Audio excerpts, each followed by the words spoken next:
Okay, boys and girls, we are going to continue our study of probability today, and we're going to look at some questions that should seem familiar to you.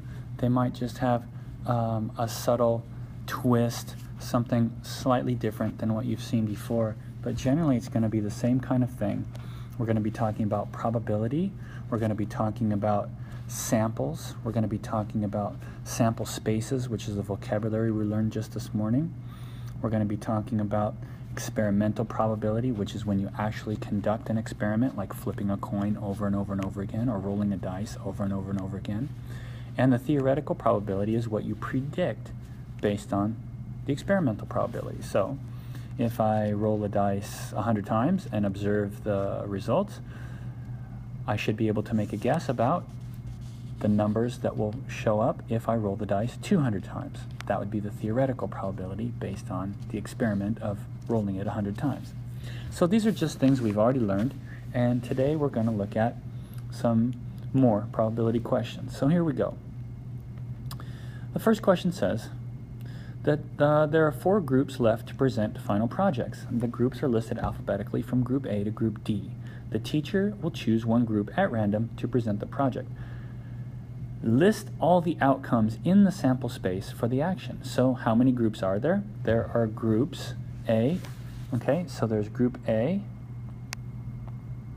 B, C, and D. Those are all of the possible outcomes. A teacher cannot choose any other groups besides these 4. So this is the complete sample space. And so we would choose which answer? You got it. We're going to choose C, right? Because that's Group A, Group B, Group C, and Group D. That's a sample space. Good job.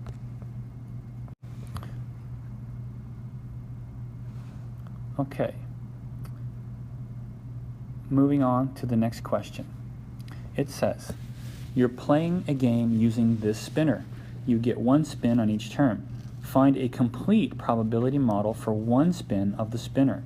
Okay, so we are going to try to find the probability, the complete probability of what are all the probabilities? Let's look at that. What are all the outcomes? What are all the possible outcomes if we spin the spinner? Well, we could spin it and get a land on A.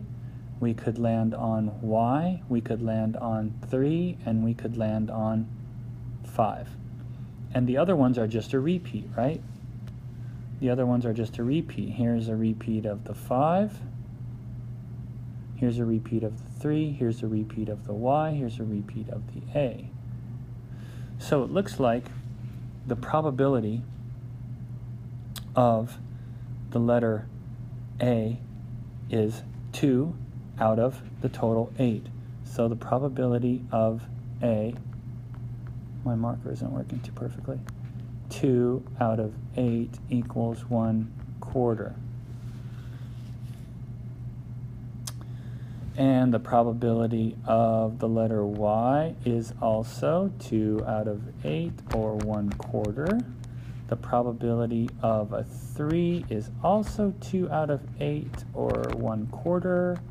And the probability of a 5 is also 2 out of 8, or 1/4. Now, the probability, you'll see that none of the answers list all those probabilities because they group it. They say, what's the probability of a number or a letter Y? That's not the one we want. We want this one. The probability of a letter showing up or a number, because what we're going to do is we're going to add the probabilities of the letters, and then we're going to add the probabilities of the numbers. So basically you can see that since they're all 1/4, if you add 1/4 to 1/4, you get 1/2. Let me write that. That's 1/2. This is all 1/2 right here. This equals 1/2, and this equals also 1/2, because if you add 1/4 plus 1/4, you get a half. So it looks like we are talking about this answer choice right here, that the probability of rolling a letter is a half, and the probability of rolling a number is also 1/2. Does that make sense? Good job. Okay, boys and girls, the next question says a box contains green and blue marbles. Joseph shakes the box and selects a marble at random. He records the color, then places the marble back into the box. Joseph repeats the process until he chooses 50 marbles. Okay, so you'll see right away that 36 plus 14, if you add those together, what do you get? If you add 36 and 14, you get 50. So this is the experimental probability. He actually did the experiment 50 times of choosing a marble, putting it back in the bag, and then choosing another one. He did it 50 times. Now we're going to answer this question. Write a probability model for choosing a green, for choosing a marble. So the probability right here of choosing green is probability of choosing a green marble is 36. My pen. What's wrong with my pen today? Out of 50. And so if we reduce that fraction, or yeah, we can do it either way. 36 out of 50 is 0.72, or the same as 72%. And the probability of picking a blue marble is, of course, 14 out of the total. See, they're both out of the total 50. And that's 0.28, or 28%. Now, real quickly, add up these decimals, and you'll see you get 1.00. Remember, probability, the sample space of all the probability, the probability of all the sample space events has to equal 1, or if you add up the percentages, it's 100%. So we'll write in our answers right here and right here. Write in your answers. Good job, boys and girls. Okay, this one's a little trickier, but not bad. It says the table shows data from a survey asking people what type of writing instrument they like. What is the percent probability that a person likes blue pens, black pens, or pencils?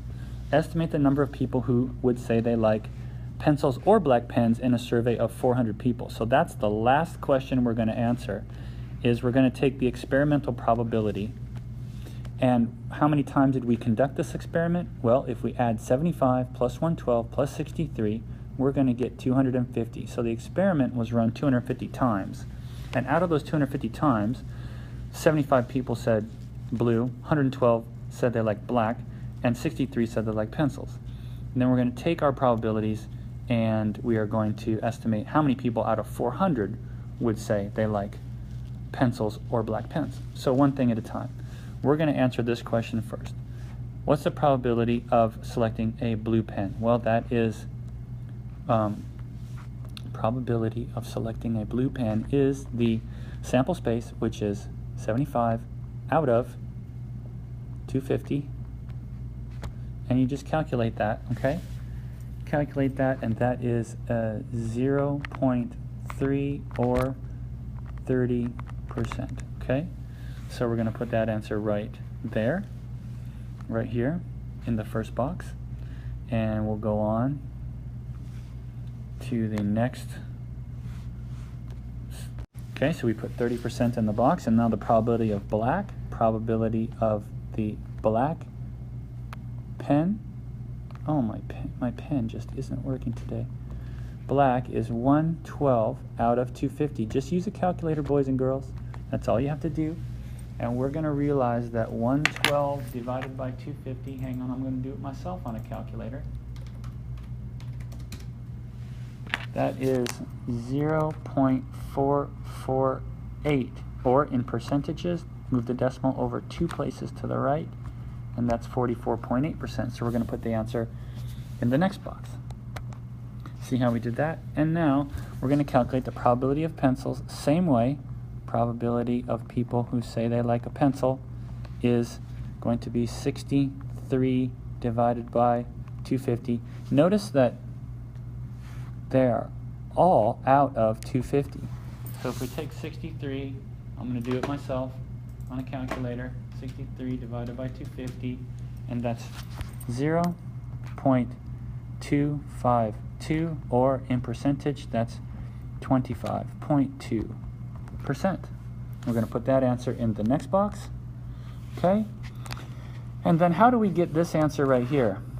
Well, it's what we do is, this is the probability of people who say they like pencils or black pens. So we have to take the probability of people who say they like black pens. So the probability of black, which was 44.8, and the probability of people who like pencils, and that was 25.2. We have to add that up, and that's 10, carry the 1, that's 10, carry the 1, that's 7, that's 70%. So we are going to multiply 400 times 70%, or our problem becomes 400 times 0.70. That's 70%. So you can do that on a calculator.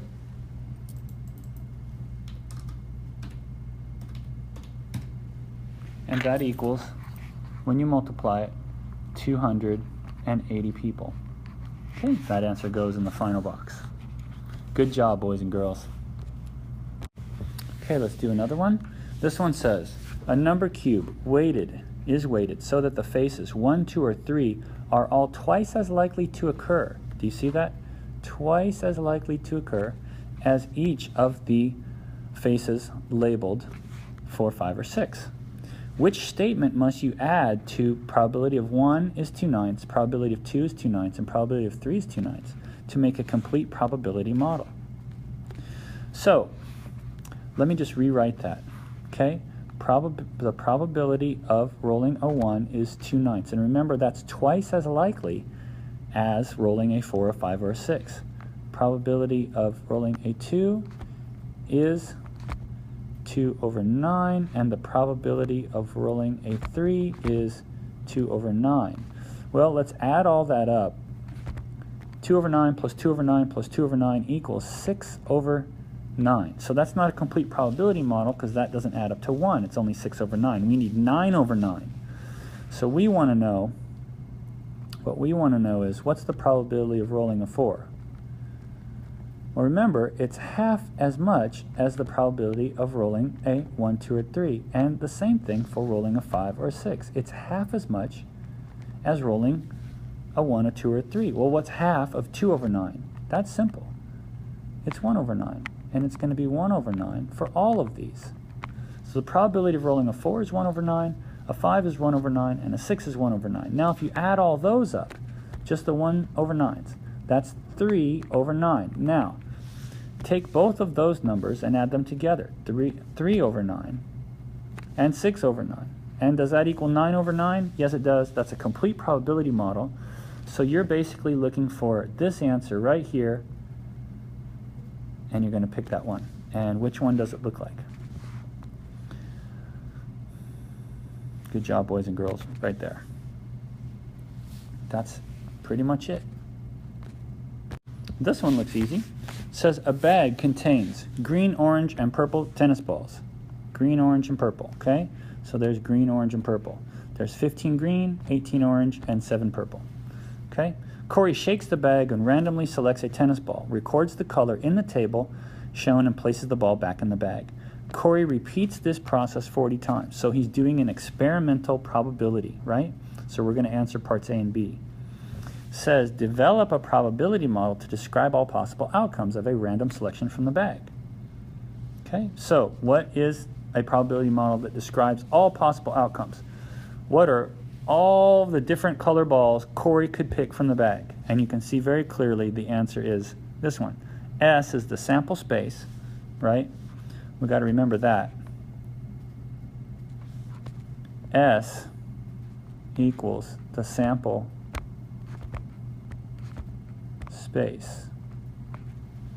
So it's green, orange, and purple. That was easy, right? And now it says, the next question, the experimental probability of selecting a green ball is, well, you know how to do this, boys and girls. The probability of selecting a green ball is 15, it's this number right here, divided by the total, So you get the total by adding 15 plus 18 plus 7. Add them up. What do you get? 40. So that's the denominator. And 15 out of 40 is 0.375. Okay? The experimental probability of selecting an orange ball is what? Well, I'm running out of space a little bit, but the probability of selecting an orange ball is 18 out of 40. And if you calculate that, oh, my pen is driving me crazy today. 0.45. Okay, and the probability of selecting purple, I guess you're getting the hang of this, is what? 7 out of what? 40. And if you calculate that, guess what it is? Yes, it is 0.175. The probability of choosing an orange tennis ball at the end is clearly this one, 0.45, but as a percentage, that's 45%. Just move the decimal over 2 places. Good job, boys and girls.